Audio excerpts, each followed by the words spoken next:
യേശുവും തന്റെ ശിഷ്യന്മാരും ഒരു മുറിയിലിരിക്കുക. നിങ്ങൾ വളരെ ശ്രദ്ധിക്കണം ഞാൻ ഈ പറയുന്ന സംഭവമേ. യേശു, സാക്ഷാൽ ദൈവമായ യേശു തന്റെ ശിഷ്യന്മാരുമായിട്ട് ഒരു മുറിയിലിരിക്കുക.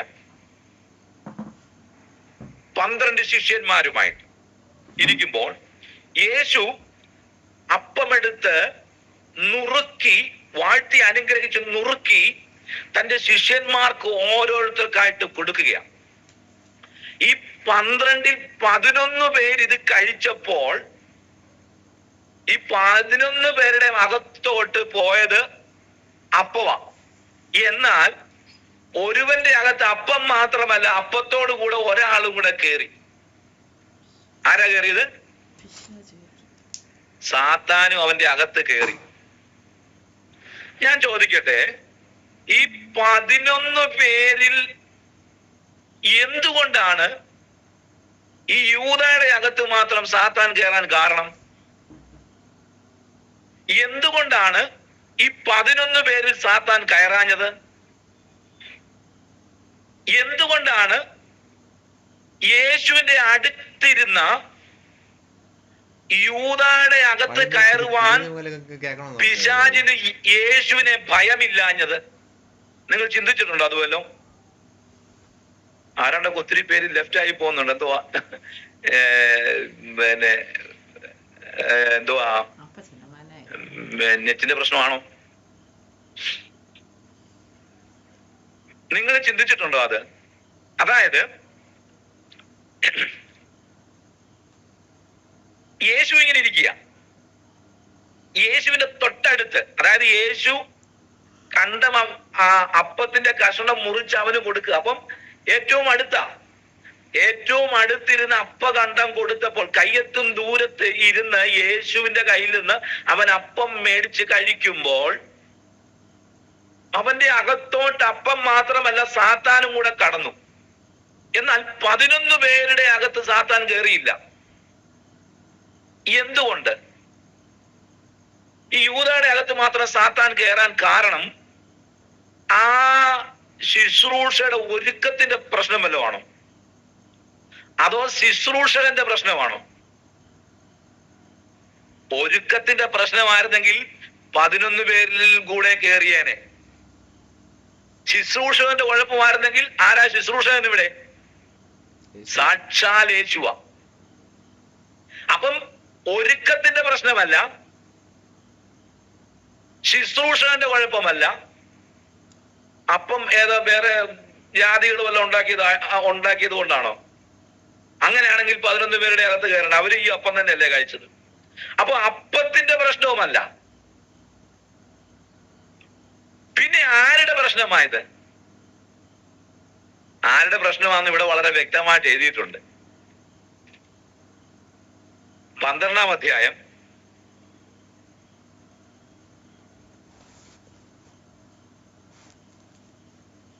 അതിന്റെ 4 മുതൽ, അതായത് മറിയ വിലയേറിയ സ്വച്ഛ ജഡമാംസി തൈലം ഒരു റാത്തലെടുത്ത് യേശുവിന്റെ കാലിൽ പൂശി തന്റെ തലമുടി കൊണ്ട് കാൽ തുവർത്തി. തൈലത്തിന്റെ സൗരഭ്യം കൊണ്ട് വീട് നിറഞ്ഞു. എന്നാൽ അവന്റെ ശിഷ്യന്മാരിൽ ഒരുത്തനായി അവനെ കാണിച്ചു കൊടുക്കുവാനുള്ള യൂദാ ഇസ്കരിയോത്താവ് ഈ തൈലം 300 വെള്ളിക്കാശിന് വിറ്റ് ദരിദ്രന്മാർക്ക് കൊടുക്കാഞ്ഞത് എന്ത് എന്ന് പറഞ്ഞു. എന്നിട്ട് അതിന്റെ താഴെ എഴുതിയിരിക്കുക, ഇത് ദരിദ്രന്മാരെ കുറിച്ചുള്ള വിചാരം ഉണ്ടായിട്ടല്ല, അവൻ കള്ളനായതുകൊണ്ടും പണസഞ്ചി തന്റെ പക്കൽ ആകയാൽ അതിൽ ഇട്ടത് എടുത്തു വരുന്നതും കൊണ്ടത്രേ. മനസ്സിലായോ? ഈ സാത്താൻ എവിടെ മുതലാ ഇവനോട് കൂടെ കൂടിയെന്നറിയാമോ? ഈ തിരുമേശ നടക്കുമ്പോൾ ഇടിച്ചു കയറി വന്നതല്ല സാത്താൻ. അത്താഴമായപ്പോൾ തോന്നിപ്പിക്കാൻ വേണ്ടിയും ആദ്യമായിട്ട് കയറി വന്നതല്ല. ഈ ഇസ്കരിയോത്ത യൂദ അവന്റെ ജീവിതത്തിൽ സാത്താനുമായിട്ടുള്ള ബന്ധം ബ്രേക്ക് ചെയ്തിട്ടേ ഇല്ല. നേരത്തെ ഉണ്ട്. പക്ഷെ അവൻ യേശുവിന്റെ വിളി കേട്ടു, ഇറങ്ങി സകലതും വിട്ട് അവനെ അനുഗമിച്ചു, സ്നാനപ്പെട്ടു, യേശുവിന്റെ വചനം കേട്ടു, യേശുവിനെ തൊട്ടു, യേശുവിനെ രുചിച്ചറിഞ്ഞു, യേശുവുമായിട്ട് കൂട്ടായ്മ ആചരിച്ചു. എന്നിട്ടും ഇവന്റെ പഴയ സ്വഭാവം ഇവൻ വിട്ടില്ല. അപ്പൊ ദൈവമക്കളെ, നമുക്ക് രക്ഷിക്കപ്പെടാൻ പറ്റും, സ്നാനപ്പെടാൻ പറ്റും, ഉപവസിക്കാൻ പറ്റും, ആത്മാവിലൊക്കെ ആരാധിക്കാനൊക്കെ പറ്റും. ഏത് ആത്മാവാണെന്നുള്ളത് നമ്മൾ ചിന്തിക്കണം. അന്യഭാഷയും പറയാൻ പറ്റും, പഴയതൊന്നും കളയാതെ മുൻപോട്ട് പോകാനും പറ്റും.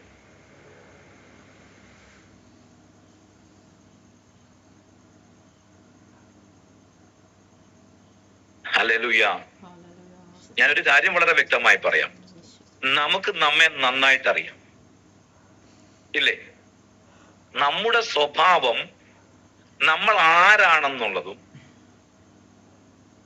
പുറമേയുള്ള നമ്മൾ ബഹുമാനിക്കുന്ന മനുഷ്യന്റെ മുൻപിലല്ലാതെ നമ്മൾ ബഹുമാനിക്കാത്ത നമ്മുടെ വീട്ടിലും, നമുക്ക് സ്വാതന്ത്ര്യമുള്ള സ്ഥലത്ത്, നമ്മുടെ കൂട്ടുകാരുടെ ഇടയിലും, നമ്മുടെ ജോലി സ്ഥലത്തുമൊക്കെ എന്താണ് നമ്മളെന്ന് നമുക്ക് നന്നായിട്ട് അറിയാം.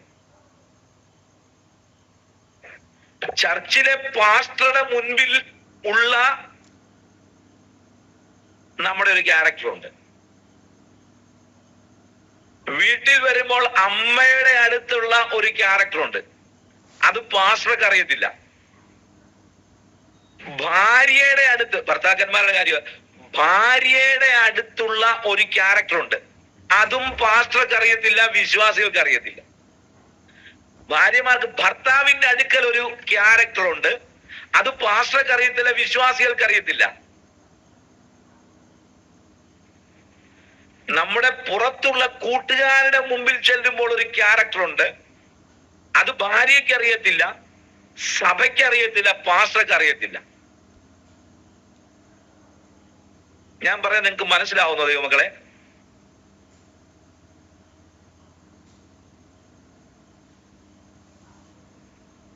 അതായത് എനിക്ക് എന്റെ ഭാര്യയുണ്ട്, 3 മക്കളുണ്ട്.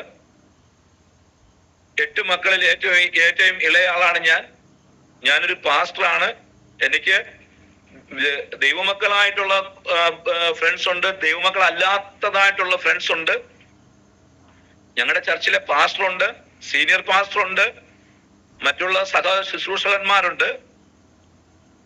ഓരോരുത്തരുടെയും മുൻപിൽ എന്റെ ക്യാരക്ടർ വ്യത്യസ്തമാണ്. അപ്പോൾ അതാ ഞാൻ പറഞ്ഞത്, ഭാര്യയുടെ മുൻപിൽ ഭാര്യയുമായിട്ട്, അല്ലെങ്കിൽ ഭർത്താവുമായിട്ട്, ഭാര്യ ഭർത്താവുമായിട്ടും ഭർത്താവ് ഭാര്യയായിട്ടും ആരുമില്ലാത്ത സമയത്ത് മക്കളെ കൊണ്ടാവും ഈ ദേഷ്യം വരുമ്പോഴും അടിയുണ്ടാക്കുമ്പോഴും നമ്മൾ ആരാണെന്നുള്ളത് ഭാര്യയ്ക്കും മക്കൾക്കും മാത്രം അറിയത്തുള്ളൂ.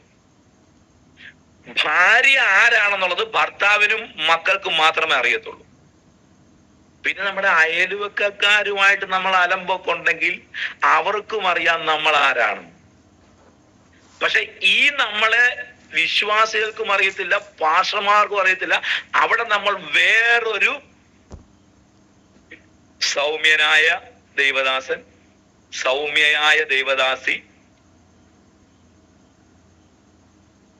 നമുക്ക് മറ്റെന്തെങ്കിലും നെഗറ്റീവായിട്ടുള്ള ബന്ധമുണ്ടെങ്കിൽ അവരുടെ മുൻപിലുള്ള സ്വഭാവം അത് അവർക്ക് മാത്രമേ അറിയത്തുള്ളൂ, നമുക്കും അവർക്കും. അപ്പോൾ പല വ്യക്തികളുമായിട്ട് നമ്മൾ ബന്ധപ്പെട്ടിരിക്കുമ്പോൾ നമ്മുടെ നെഗറ്റീവും പോസിറ്റീവുമായിട്ടുള്ള സ്വഭാവങ്ങൾ പലർക്കും അറിയാം. അതായത് ഒരാൾക്ക് അറിയാവുന്നത് മറ്റൊരാൾക്ക് അറിയത്തില്ല, മറ്റൊരാൾക്ക് അറിയാവുന്നത് വേറൊരാൾക്ക് അറിയത്തില്ല. പലരുടെയും മുൻപിൽ നമ്മൾ, അപ്പോൾ ഈ വിശുദ്ധന്മാരായ ആത്മീയരുടെ മുൻപിൽ നമ്മൾ നല്ല മുഖംമൂടി, നല്ല സൗമ്യതയുടെ, നല്ല ക്യാരക്ടറിന്റെ ഒക്കെ ആ മുഖംമൂടി അണിഞ്ഞ് അവരുടെ മുമ്പിൽ നാം അഭിനയിക്കുന്നു. എന്നാൽ നമ്മുടെ യാഥാർത്ഥ്യങ്ങൾ അറിയുന്ന മറ്റു പലരുമുണ്ട്. നമ്മൾ ആരാണെന്ന് വ്യക്തമായിട്ട് അറിയാവുന്ന, നമ്മളുമായിട്ട് ആത്മബന്ധമുള്ള രഹസ്യ ബന്ധങ്ങൾ നമുക്കുണ്ട്. ഞാനെന്നാൽ ഒരു കാര്യം വ്യക്തമായിട്ട് പറയട്ടെ, ഇതെല്ലാം നമ്മൾ ആരുടെയൊക്കെ മുൻപിൽ നമ്മുടെ യഥാർത്ഥ സ്വഭാവങ്ങൾ കാണിക്കുന്നു, ഇതെല്ലാം നന്നായി അറിയുന്ന ഒരു ദൈവം മുകളിലുണ്ട്. ആമേൻ. ഭാര്യയുടെ മുൻപിൽ എങ്ങനെയാണെന്നും ഭാര്യയോട് എങ്ങനെയാണ് സംസാരിക്കുന്നതെന്നും മക്കളോട് എങ്ങനെയാണ് ഇടപെടുന്നതെന്നും സഹോദരങ്ങളോട് എങ്ങനെയാണ് ഇടപെടുന്നതെന്നും ഇതെല്ലാം മാറ്റിയിട്ട് പുറത്തോട്ട് ഇറങ്ങുമ്പോൾ പാസ്റ്ററുടെ വേഷം കിട്ടി നടന്ന് മറ്റുള്ളവരുടെ മുമ്പിൽ സൗമ്യനും മാനസാന്തരപ്പെട്ടവനുമായിട്ട് ഇതെല്ലാം മുകളിലിരുന്ന് കാണുന്ന ഒരു ദൈവമുണ്ട്. ആ ദൈവവുമായിട്ടാണ് നമുക്ക് കാര്യമുള്ളത്. ആ ദൈവത്തിനാണ് നമ്മെ ജീവനോടെ നരകത്തിൽ തള്ളിയിടുവാൻ അധികാരമുള്ളത്. ആ ദൈവത്തെയാണ് നാം ഭയപ്പെടേണ്ടത്. Hallelujah, hallelujah. ആ ദൈവത്തിന്റെ കയ്യിൽ നിന്ന് വിടുവിക്കുവാൻ ഒരു ശക്തിക്കും കഴിയത്തില്ല. ഒരു ശക്തിക്കും. Hallelujah, hallelujah. ഇവിടെ കണ്ടം വാങ്ങിയ ഉടനെ സാത്താൻ അവനിൽ കയറി കടന്നു. ഇത് കൂടെ ഇരുന്ന 11 പേര് അറിഞ്ഞില്ല. കൂടെ ഇരുന്ന 11 പേര് അറിഞ്ഞില്ല. അവര് വിചാരിച്ചു, അപ്പൊ യേശു അവനോട് പറഞ്ഞു, സാത്താൻ അവനിൽ കടന്നു. യേശു അവനോട് നീ ചെയ്യുന്നത് വേഗത്തിൽ ചെയ്യുക എന്ന് പറഞ്ഞു. എന്നാൽ ഇത് ഇന്നതിനെ കുറിച്ച് പറഞ്ഞുവെന്ന് പന്തിയിൽ ഇരുന്നവരാരും അറിഞ്ഞില്ല. എന്താണ് യേശു ഇവനോട് പറഞ്ഞതെന്ന് പന്തിയിലിരുന്ന ബാക്കി 11 പേരും അറിഞ്ഞില്ല. അവർ വിചാരിച്ചെന്താണെന്നറിയാമോ? പണസഞ്ചി യൂദയുടെ പക്കലാകയാൽ പെരുന്നാളിന് വേണ്ടുന്നത് മേടിക്കുവാനോ ദരിദ്രന്മാർക്ക് വല്ലതും കൊടുക്കുവാനോ യേശു അവനോട് കൽപ്പിക്കുന്നു എന്ന് ചിലർക്ക് തോന്നി. അതായത് നമ്മുടെ ഉള്ളു മറ്റുള്ളവർക്ക് അറിയത്തില്ല. നമ്മുടെ ചുറ്റുപാടും ഇരിക്കുന്ന ഒരു മനുഷ്യർക്കും നമ്മുടെ ഉള്ളറിയത്തില്ല. എന്നാൽ നമ്മുടെ ഹൃദയത്തിലെ വിചാരങ്ങൾ അറിയുന്ന ഒരു ദൈവമുണ്ട്. നമ്മുടെ നടപ്പും കിടപ്പും ശോധന ചെയ്യുന്ന അഗ്നിജാലയ്ക്കൊത്ത കണ്ണുള്ള ഒരു ദൈവമുണ്ട്. Hallelujah, hallelujah, hallelujah. ഞാനൊരു കാര്യം കൂടെ പറയട്ടെ. ഈ യൂദ ഈ പാട്ടൊക്കെ പാടി ആരാധിക്കുമ്പോൾ, ആത്മാവിൽ അന്യഭാഷയുമൊക്കെ പറഞ്ഞ് ആരാധിക്കുമ്പോൾ ചുറ്റുമിരിക്കുന്ന 11 പേരും വിചാരിച്ചിരിക്കുന്ന, അയ്യോ യൂദ എന്നാ അഭിഷക്തനാ, എന്തോ അഭിഷേകമാം, എന്തോ ആത്മശക്തിയോടെ ആരാധിക്കുന്നതെന്നൊക്കെ 11 പേർക്കും തോന്നും. പക്ഷെ യേശുവിന് അത് തോന്നത്തില്ല. കാരണം യേശുവിന് അറിയാം ഇവന്റെ അകത്ത് ആരാ, തന്റെ ആത്മാവാണോ അതോ പിശാചാണോ എന്ന് യേശുവിന് നന്നായിട്ടറിയാം. ഹല്ലേലൂയ. എന്തുകൊണ്ടാണ് 11 പേരുടെ അകത്ത് കയറാതെ ഈ യൂദയുടെ അകത്ത് മാത്രം പിശാച് കയറാനുള്ള കാരണം എന്താണെന്നറിയാമോ? പഴയ പരിപാടി. അവൻ കള്ളനാകൊണ്ടും പണസഞ്ചി അവന്റെ കയ്യിൽ ആയതുകൊണ്ടും അതിൽ നിന്ന് എടുത്തു വരുന്നതും കൊണ്ടാണ്. അപ്പൊ അവൻ കള്ളനാ, കള്ളത്തരം മാറ്റിയില്ല. അപ്പൊ പിശാചാരാ? പിശാചാരാ? പിശാചി കള്ളനും അവൻ ഭോഷ്കിന്റെ അപ്പനുമാണ്. അവൻ ഭോഷ്ക് എന്ന് പറഞ്ഞ കള്ളം. ഭോഷ്കിന്റെ ഇംഗ്ലീഷിൽ പറയുന്ന ലൈന, കള്ളം പറയുക. ഭോഷ്ക് പറയരുത്, കള്ളം പറ. അപ്പൊ കള്ളം. അപ്പം ഇവനും കള്ളൻ, പിശാചും കള്ളൻ. അപ്പൊ കള്ളന്റെ മകനാണ് ഇവൻ, കൊച്ചു കള്ളൻ. അപ്പൊ ഇവന് യേശുവുമായിട്ടല്ല ബന്ധം.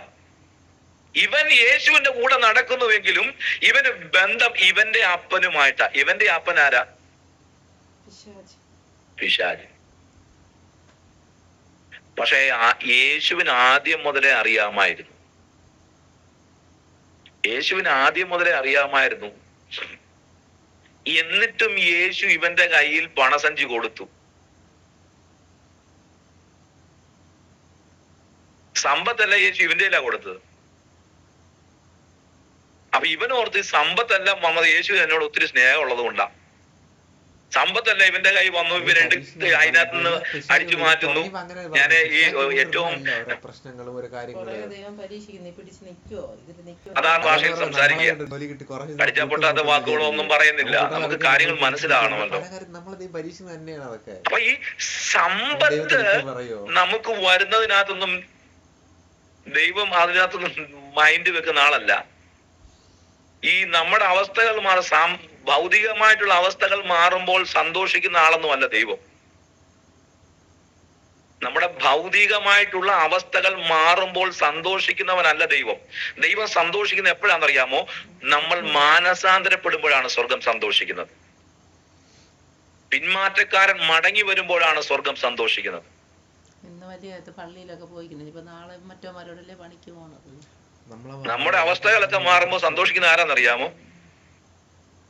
നമ്മുടെ അപ്പനും അമ്മയാക്കിയ, നമ്മുടെ മക്കളും നമ്മുടെ അപ്പനും അമ്മയാക്കി. അതല്ലേ സങ്കീർത്തനത്തിൽ പറയുന്നത്? ഇസ്രായേൽ 12 ആണെന്ന് തോന്നുന്നു.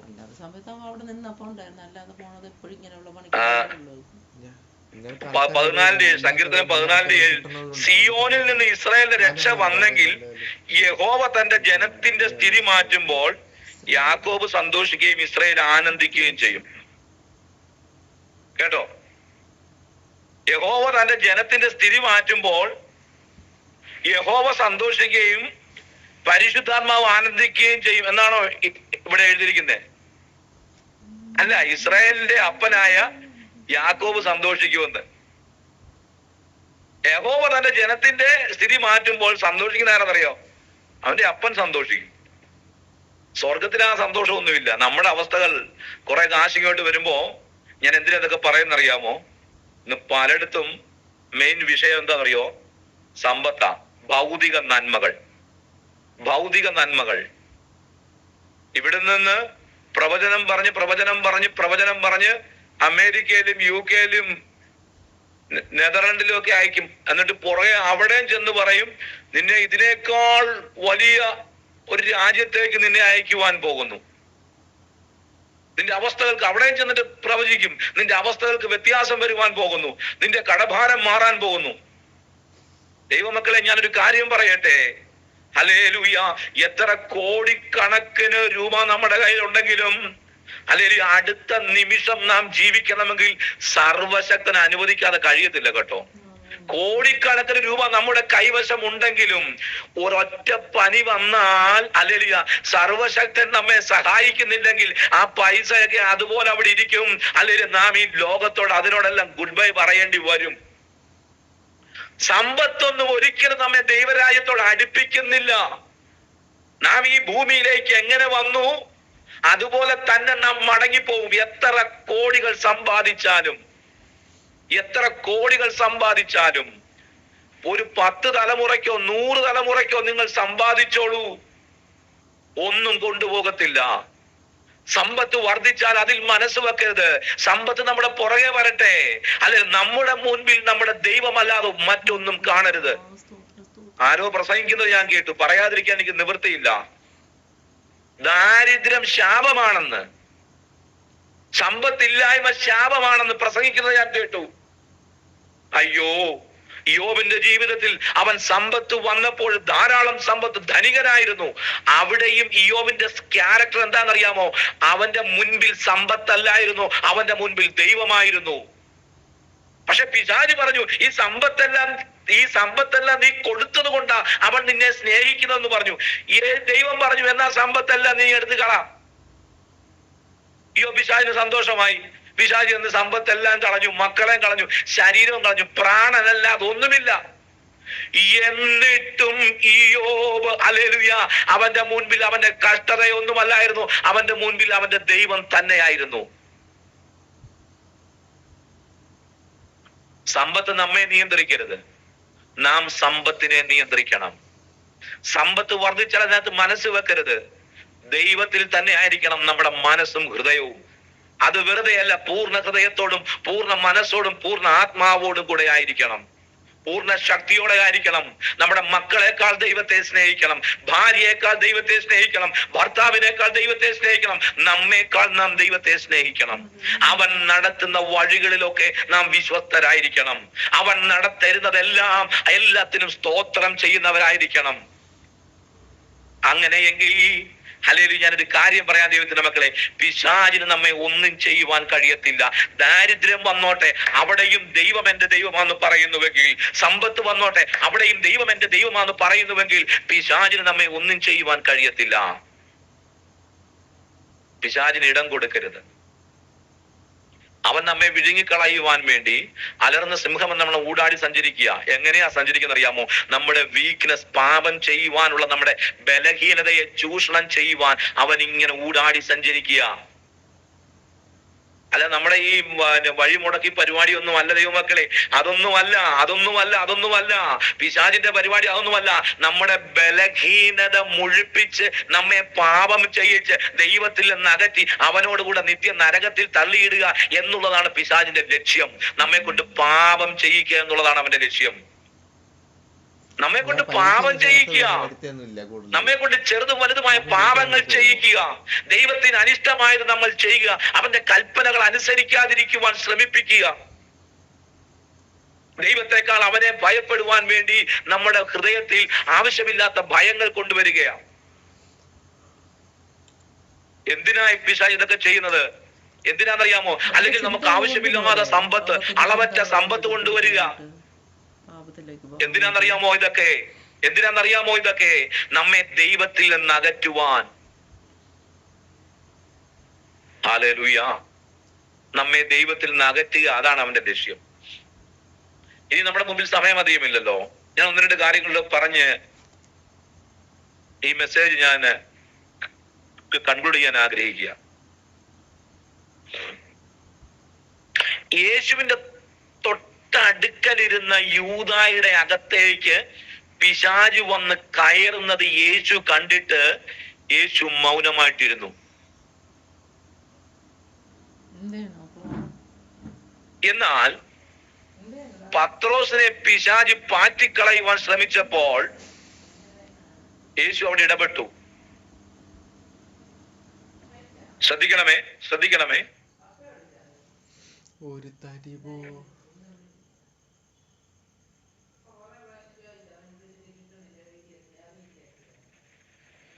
ശിമോനെ, സാത്താൻ നിന്നെ പാറ്റിക്കളയേണ്ടതിന് എന്നോട് കൽപ്പന ചോദിച്ചു, ഞാൻ അനുവദിച്ചില്ല. എന്താ അനുവദിക്കാതെന്നറിയാമോ? അവന് സാത്താനുമായിട്ടല്ല, ശിമോന് സാത്താനുമായിട്ടല്ല ബന്ധം, അവന് യേശുവുമായിട്ട് നല്ല ബന്ധമുണ്ടായിരുന്നു. ഹല്ലേലൂയ. എന്നാൽ ഇസ്കരിയോത്ത യൂദാവിന്റെ ഉള്ളിലേക്ക് സാത്താൻ പ്രവേശിക്കുമ്പോൾ യേശു അത് സാത്താനെ കാണുകയും ചെയ്തു, സാത്താൻ യേശുവിനെയും കാണുകയും ചെയ്തു. ഞാൻ പറഞ്ഞ മനസ്സിലായോ? യേശുവിന്റെ തൊട്ടടുക്കലിരുന്ന യൂദായുടെ അകത്തേക്ക് കയറുവാൻ സാത്താന് ഒരു ഭയവുമില്ലായിരുന്നു. യേശുവിന്റെ തൊട്ടടുക്കലിരുന്ന യേശുവിന്റെ ശിഷ്യന്റെ അകത്ത് കയറുവാൻ യേശുവിനോട് പെർമിഷൻ എടുക്കേണ്ട ആവശ്യം സാത്താൻ ഇല്ലായിരുന്നു. സാത്താൻ തന്റെ ശിഷ്യന്റെ അകത്തേക്ക് കയറുന്നത് കണ്ടിട്ട് യേശു, സാത്താനെ നീ എങ്ങോട്ട് പോകുന്നു, നീ എന്തിനിങ്ങ ഇവന്റെ അകത്തേക്ക് കയറുന്നു എന്ന് യേശു ചോദിച്ചതുമില്ല. എന്തുകൊണ്ടാണെന്നറിയാമോ? യേശുവിന് യൂദയെ നന്നായിട്ട്, അവന്റെ സ്വഭാവം നന്നായിട്ട് അറിയാമായിരുന്നു. അവൻ ആരോടാണ് പ്രിയം, അവൻ എന്താണ് വലുതെന്ന് യേശുവിന് നന്നായിട്ട് അറിയാം. ഞാനല്ല അവന് വലുത്, അവന് സമ്പത്താണ് വലുത്. ഹല്ലേലൂയ. നിങ്ങൾക്കും പോയിക്കൂടെ എന്ന് ചോദിച്ചപ്പോൾ എല്ലാവരും പോയി. ഇത് കഠിന വാക്ക് എന്ന് പറഞ്ഞ് എല്ലാവരും യേശുവിനെ കളഞ്ഞിട്ട് പോയപ്പോൾ ചുറ്റും നിന്ന ശിഷ്യന്മാരോട് യേശു ചോദിച്ചു, നിങ്ങൾക്കും പോയിക്കൂടെ എന്ന് ചോദിച്ചപ്പോ പറഞ്ഞു, കർത്താവേ, നിത്യജീവന്റെ മൊഴികൾ നിന്റെ പക്കലുണ്ട്, നിന്നെ വിട്ട് ഞങ്ങൾ എവിടെയാ പോകേണ്ടത്? ചിലർ അപ്പം തിന്നതുകൊണ്ട് യേശുവിനെ അനുഗമിച്ചു. എന്നാൽ ഇവർ യേശുവിനെ അനുഗമിച്ചത് അപ്പം തിന്നുകൊണ്ടല്ല, നിത്യതയുടെ ആ വിത്ത് ആ യേശുവിന്റെ പക്കലുണ്ടെന്ന് ഹൃദയംഗമായി അറിഞ്ഞു. പിതാവ് മനസ്സിലാക്കിയിട്ട് പുത്രനെ വിശ്വസിച്ച് രക്ഷ പ്രാപിച്ചവരാ ഈ 11 പേർ. അവർക്ക് ഈ ലോകമല്ല വലുത്, അവർക്ക് നശിച്ചു പോകുന്ന ഭക്ഷണമല്ലായിരുന്നു വലുത്, അവർക്ക് പുഴുത്തു പോകുന്ന, തുരുമ്പിച്ചു പോകുന്ന ധനമല്ലായിരുന്നു അവർക്ക് വലുത്. അവർക്ക് വലുത് അഖിലാണ്ടത്തിന്റെ ഉടയവനായ ഞങ്ങളുടെ സൃഷ്ടിതാവായ ദൈവത്തോട് കൂടെയുള്ള വാസമായിരുന്നു അവർക്ക് വലുത്. നിത്യജീവനായിരുന്നു അവർക്ക് വലുത്. ഇന്ന് പകൽക്കാലം നമുക്ക് ഏതാ വലുത്?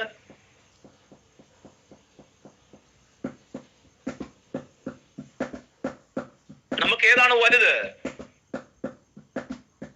രണ്ടും വേണോ? ഞാൻ സമ്പത്ത് പാപമാണെന്നൊന്നും അല്ല പറയുന്നത് കേട്ടോ. സമ്പത്തൊക്കെ ആവശ്യത്തിന് സമ്പാദിച്ചു, പക്ഷെ ദൈവമായിരിക്കണം നമ്മുടെ മുൻപിൽ. ദൈവത്തിന് ഇഷ്ടമില്ലാത്ത ഒരു സമ്പത്തും നമ്മുടെ ഭവനത്തിൽ വരരുത്. പിശാച് അവകാശം പറയുന്നത് ഒന്നും നമ്മുടെ ജീവിതത്തിൽ ഉണ്ടാകരുതെന്ന്. പിശാചിന് ദൈവത്തെ പോലും ഭയപ്പെടാതെ, ദൈവത്തെ പോലും, ഞാൻ പറയുന്നത് ശ്രദ്ധിച്ച് മനസ്സിലാക്കണം, പിശാചിന് ദൈവത്തെ പോലും ഭയമില്ലാതെ നമ്മുടെ കുടുംബത്ത് വരുവാൻ തക്കവണ്ണം നാമും പിശാചുമായിട്ടൊരു ബന്ധമുണ്ടാകരുതെന്ന്.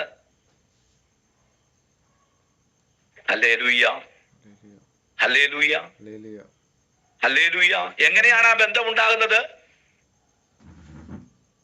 ഒരാൾ നമുക്കെതിരെ കൂടോത്രം ചെയ്യുമ്പോൾ ഉണ്ടാകുന്നതാണോ ആ ബന്ധം? അല്ല. ഒരാൾ നമ്മെ കാരണം കൂടാതെ ശപിക്കുമ്പോൾ, പ്രാകുമ്പോൾ ഉണ്ടാകുന്നതാണോ ഈ ബന്ധം? അല്ല. നമ്മുടെ വീട് പുതിയതായിട്ട് നമ്മൾ മേടിച്ചു. ശ്രദ്ധിക്കണേ, ഞാൻ ദൈവത്തിന്റെ വചനമാണ്, ശ്രദ്ധിക്കണമേ. ഒരു അവിശ്വാസിയുടെ വീടാണ് നമ്മൾ മേടിച്ചത്. അത് അതിനകത്ത് പൂജാമുറിയൊക്കെ ഉണ്ടായിരുന്നു. അവര് പോയപ്പോൾ അപ്പൊ ആ ഒരു വെപ്പും പരിപാടിയൊക്കെ ഉള്ള അങ്ങനെ കയറുന്നതാണോ പിശാച്? അല്ല, അങ്ങനെയല്ല പിശാച് കയറുന്നത്. നമ്മൾ നമ്മുടെ ഭവനത്തിൽ കയറി നമ്മുടെ ദൈവദാസന്മാർ പ്രാർത്ഥിച്ച്, വേണ്ട, നമ്മൾ പ്രാർത്ഥിച്ചാൽ തന്നെ പിശാച് അവിടെ നിൽക്കുവാൻ കഴിയത്തില്ല. നമ്മൾ ദൈവവുമായിട്ടുള്ള ബന്ധം ക്ലിയർ ആയിരിക്കണം. ആ പൂജ അവിടെ അമ്പലം ഉണ്ടെന്ന് പറഞ്ഞിട്ടൊന്നും അങ്ങനെ ഒരു അനർത്ഥവും നിനക്ക് ഭവിക്കുകയില്ല, ഒരു ബാധയും നിന്റെ കൂടാരത്തിന് അടുക്കുകയില്ല. ഇസ്രായേൽ മക്കൾ കനാനിൽ പോയി പാർത്ത പക്ഷെ വീടുകളൊന്നും ഹല്ലേലൂയ യഹോവയുടെ ദാസന്മാർ പണിത വീടുകളല്ല, ഹല്ലേലൂയ വിഗ്രഹങ്ങളെ സേവിക്കുന്നവർ ഉണ്ടാക്കിയ വീടുകളാ അവർ പോയി പാർത്തത്. അവർക്കൊരു ദോഷവും ഉണ്ടായില്ല. പക്ഷെ എങ്ങനെയാണ് അവർക്ക് പിന്നീട് ദോഷമുണ്ടായത്? അവർ ദൈവത്തെ കളഞ്ഞിട്ട് അന്യദേവന്മാരെ സേവിക്കുവാൻ പോയപ്പോൾ, അവർ അവിശ്വാസികളുമായിട്ട് ഇടയില്ലാപ്പിണ കൂടിയപ്പോൾ, ഹല്ലേലൂയ, ഒരു സമ്മിശ്ര ജാതിയായി അവർ മാറുവാൻ തക്കവണ്ണം അവർ അവിശ്വാസികളുമായി ഇടയില്ലാപ്പിണ കൂടിയപ്പോഴാണ് പിശാച് അവരുടെ അകത്ത് കയറിയത്. ഹല്ലേലൂയ. ഞാനൊരു കാര്യം പറയട്ടെ എന്റെ പൊന്നു ദൈവമക്കളെ, ഞാനൊരു കാര്യം വളരെ വ്യക്തമായി പറയാം. നമ്മൾ ദൈവത്തിന്റെ വചനം അനുസരിക്കുന്നവരാണെങ്കിൽ നമുക്ക് എവിടെ വേണമെങ്കിലും പാർക്കാം, എവിടെ വേണമെങ്കിലും പാർക്കാം. ഒരു ദോഷവും സംഭവിക്കത്തില്ല നമുക്ക്. കാരണം അത്രമേൽ ശക്തിയുള്ള വചനമാണ് നമ്മുടെ അകത്ത് വീണത്. അത്രമേൽ ശക്തിയുള്ള സർവശക്തന്റെ നിഴലിൻ കീഴിലാണ് നാം പാർക്കുന്നത്. അറിയാമോ? നിങ്ങൾ വേറൊരു കാര്യം കൂടെ കേൾക്കണോ? നിങ്ങളുടെ ധൈര്യത്തിന് വേണ്ടി ഞാൻ ഒരു കാര്യം കൂടെ പറയാം, ശ്രദ്ധിച്ച് കേൾക്കണേ. നിങ്ങളുടെ ധൈര്യത്തിന് വേണ്ടി ഞാൻ ഒരു കാര്യം കൂടെ വ്യക്തമായി ഞാൻ പറയാം. ശ്രദ്ധിക്കണമേ, യേശുവിന്റെ തൊട്ടടുത്തിരുന്ന യൂദയുടെ അകത്ത് പിശാച് കയറിയപ്പോൾ യേശു മൗനമായിട്ടിരുന്നു. യൂദയുടെ തൊട്ടടുത്ത് അഖിലാണ്ടത്തിന്റെ ഉടയവനായ, ലോകത്തിന്റെ രക്ഷിതാവായ, അഖിലാണ്ടത്തിന്റെ ഒറ്റ വാക്കിനാൽ വിളിച്ചു വരുത്തിയ മഹാസർവശക്തൻ യൂദയുടെ തൊട്ടടുത്തിരുന്നപ്പോൾ പിശാച് യൂദയുടെ അകത്തേക്ക് കയറുവാൻ ഈ യേശുവിനെ ഭയന്നില്ല. എന്നാൽ ഇയ്യോബിന്റെ പുസ്തകത്തിൽ നമുക്കൊരു ഭക്തനെ കാണുവാൻ കഴിയും. ഇയ്യോബ്, ഊസ് ദേശത്തെ ഇയ്യോബ്, അവൻ നിഷ്കളങ്കനും നേരുള്ളവനും ദോഷം വിട്ട് അകലുന്നവനും ദൈവഭക്തനുമായിരുന്നു. പിശാച് അവന്റെ അകത്ത് കയറുവാൻ ശ്രമിച്ചിട്ട്, പിശാച് അവന്റെ വീടിനകത്ത് കയറുവാൻ ശ്രമിച്ചിട്ട്, പിശാച് അവന്റെ ബൗണ്ടറിക്കകത്ത് കടക്കുവാൻ ശ്രമിച്ചിട്ട്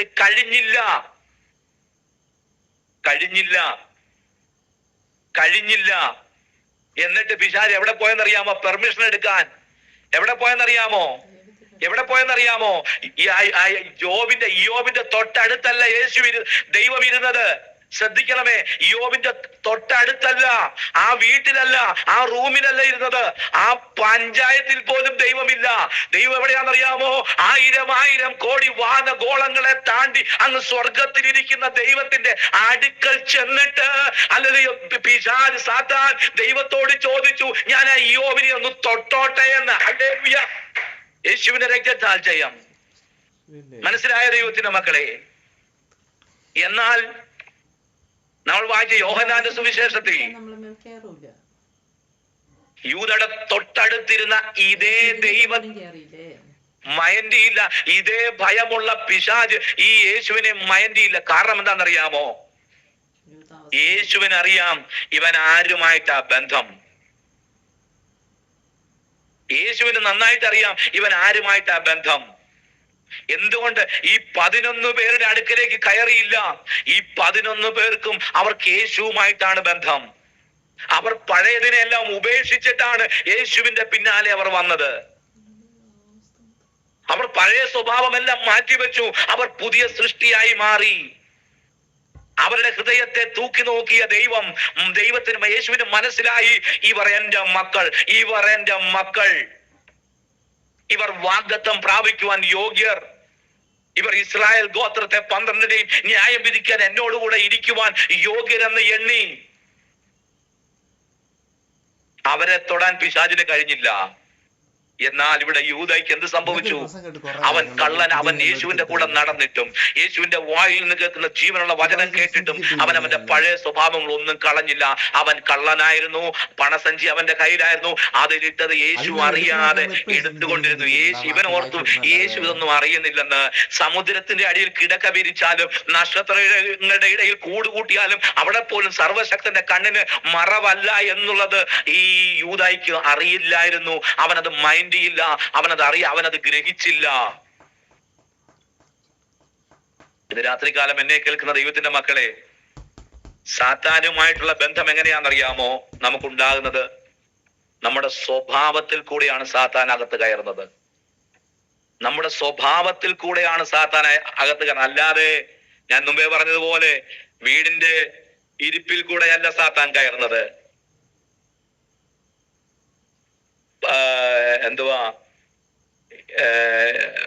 ആഭിചാരത്തിൽ കൂടെയോ മന്ത്രവാദത്തിൽ കൂടെയോ ഒന്നും സാത്താൻ ഒരു ദൈവവേദന്റെ അകത്ത് കയറത്തില്ല. ഹല്ലേലൂയ, കയറത്തില്ല. ധൈര്യമുണ്ടോ? നമ്മുടെ അകത്തുള്ളവൻ ആരാണെന്ന് അല്ലെങ്കിൽ മനസ്സിലാക്കണം. വിശുദ്ധ തിരുവെഴുത്ത് അല്ലെങ്കിൽ വായിച്ചു മനസ്സിലാക്കണം. അല്ലെങ്കിൽ ആരും നമ്മെ തെറ്റിച്ച് കളയരുത്. നമ്മുടെ ദൈവം ആരാണെന്നുള്ളത് നാം മനസ്സിലാക്കണം. അവന്റെ ഇഷ്ടം എന്താണെന്ന് മനസ്സിലാക്കണം. അവന്റെ ഇഷ്ടമോ നമ്മുടെ ശുദ്ധീകരണമാണ്. എങ്ങനെയാണ് നാം ശുദ്ധിയുള്ളവരാകുന്നത്? അവന്റെ വചനത്തിന് നമ്മുടെ ഹൃദയത്തിൽ സ്ഥാനമുള്ളപ്പോഴാണ് നാം ശുദ്ധിയുള്ളവരാകുന്നത്.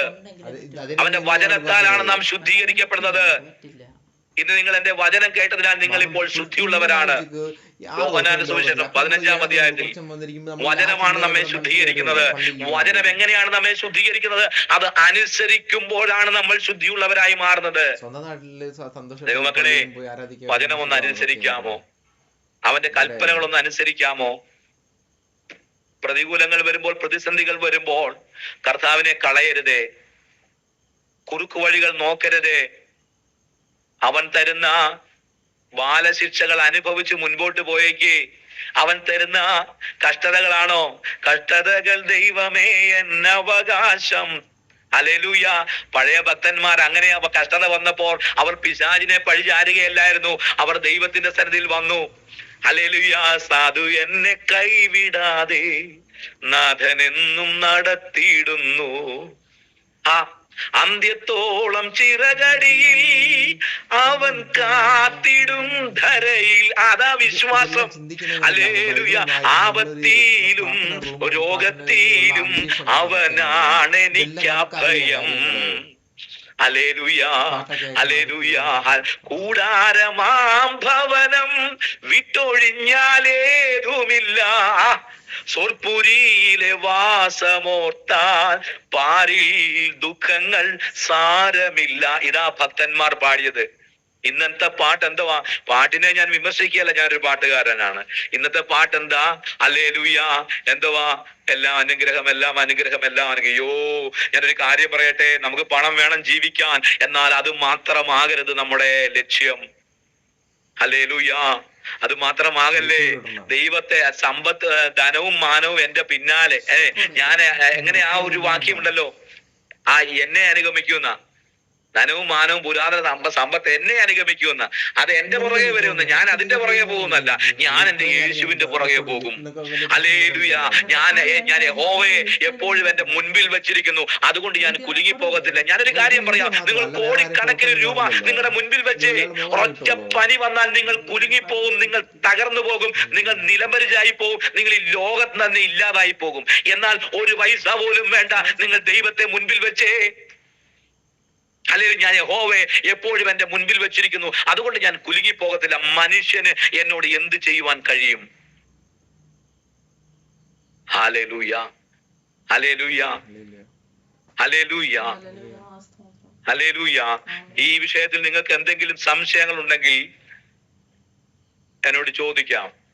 എന്ത് സംശയമുണ്ടെങ്കിലും ഞാൻ ആ സംശയം ഈ വായിച്ച വേദഭാഗത്തിലോ ഞാൻ പറഞ്ഞ മെസ്സേജിലോ എന്തെങ്കിലും സംശയമുണ്ടെങ്കിൽ നിങ്ങൾ ദൈവദാസനോട് എന്റെ നമ്പർ ചോദിച്ചാൽ, അല്ലെങ്കിൽ ദൈവദാസനെ കൂടെ എന്നോട് ചോദിച്ചാലും മതി. ഹല്ലേലൂയ. അതിന്റെ ദൈവവചനത്തിൽ കൂടെയുള്ള മറുപടി ഞാൻ തരും. എന്തുകൊണ്ടാണ് ഞാനിത് പറയുന്നത് ചോദിച്ചാൽ, ആർക്ക് കൺഫ്യൂഷൻ ഉണ്ടാകരുത്. നമ്മുടെ ദൈവം ആരാണെന്ന് മറന്നു പോകരുത്. നമ്മുടെ ലക്ഷ്യം മറ്റൊന്നുമാകരുത്. നമ്മുടെ ലക്ഷ്യം നിത്യതയായിരിക്കണം. അതിലേക്ക് നമ്മെ തടയുവാൻ മാക്സിമം ശ്രമിക്കുന്നവരാണ് പിശാച്. എങ്ങനെയാണ് പിശാച് നമ്മെ തടയുന്നതെന്നറിയാമോ? നമ്മുടെ ബലഹീനത ചൂഷണം ചെയ്ത് നമ്മുടെ അകത്ത് കിടക്കുന്ന വചനമെടുത്ത് കളഞ്ഞിട്ട് അവന്റെ തന്ത്രങ്ങൾ നമ്മുടെ ഹൃദയത്തിൽ നിറച്ചിട്ട് അവനുമായിട്ടൊരു ഒരു ഒരു ഒരു കൂട്ടായ്മ ഉണ്ടാക്കിയിട്ട്, അല്ലെങ്കിൽ നമുക്ക് ഇഷ്ടമുള്ള കാര്യങ്ങൾ തന്നിട്ട്, സമ്പത്തും അതുപോലെ ഉള്ള കാര്യങ്ങളെല്ലാം തന്നിട്ട് അവൻ നമ്മെ ദൈവത്തിൽ നിന്ന് അകറ്റി അവസാനം അവൻ ചതിയനാ. അവൻ അവസാനമേ വെളിപ്പെട്ട് വരത്തുള്ളൂ. അവസാനം നമുക്ക് തിരിച്ചു കയറുവാൻ കഴിയാത്ത കൂപത്തിൽ അഗാധമായ കുഴിയിൽ അവനെ ഇട്ടിട്ട് അവൻ നമ്മെ വിട്ടുപോകും. ഹല്ലേലൂയ. നാം മരിച്ചാൽ നിത്യ നരകത്തിൽ അവനോടൊപ്പം നമ്മൾ വസിക്കും. എന്നാൽ ഞാനൊരു കാര്യം പറയട്ടെ, ഞാൻ യഹോവയെ എപ്പോഴും എന്റെ മുൻപിൽ വെച്ചിരിക്കുന്നു എന്ന് ഹൃദയത്തിൽ തീരുമാനമെടുത്തുകൊണ്ട് കേട്ട വചനത്തിന് മുമ്പിൽ നമ്മെ തന്നെ സമർപ്പിച്ചുകൊണ്ടില്ല, ഹല്ലേലൂയ, എന്റെ ദൈവവുമായിട്ടല്ലാതെ എനിക്ക് മറ്റൊരു ബന്ധവും എനിക്കുണ്ടാകില്ല.